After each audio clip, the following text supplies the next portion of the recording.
Cake, laddu, gulab jamun, rasgulla, palkova, Mysore pak, jalebi, laddu, out, bread halwa, halwa, rasgulla, adhirasam, இனிப்பு பணியாரம். இனிப்பு பணியாரம் இருக்குதா? இருக்கு. அவுட். பாசுந்தி. பாசுந்தி. பாசுந்தியா? ஆமா, பாசுந்தி ஸ்வீட் இருக்கு. கேக் அல்வா. கேக் அல்வாவா? கேக் அல்வா இப்பதான் கேள்விப்படுறேன். கேக் அல்வா எங்க இருக்குது? கேக் அல்வாவா? கேரட் அல்வா. அத கேரட் அல்வாங்கிறத cake halwa. Bun butter jam, biscuit halwa, முந்திரி கேக், பீட்ரூட் அல்வா. பூந்தி, பூந்தி. அன்னாச்சி அல்வா. அச்சி அல்வா. என்ன அது? கேசரி வைக்கிறாங்க தானே? அன்னாச்சி இதுல.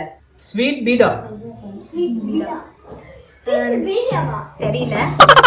மேங்கோ அல்வா. மேங்கோ. முந்திரி கேக் பால்கோவா. நான் சொல்லிட்டேன். இல்ல அந்த டிஷ் ஒன்னு இருக்கு. சொல்லிட்டேன் முந்திரி கேக் பால்கோவா. சொல்லிட்டேன் அவுட். ரெண்டுமே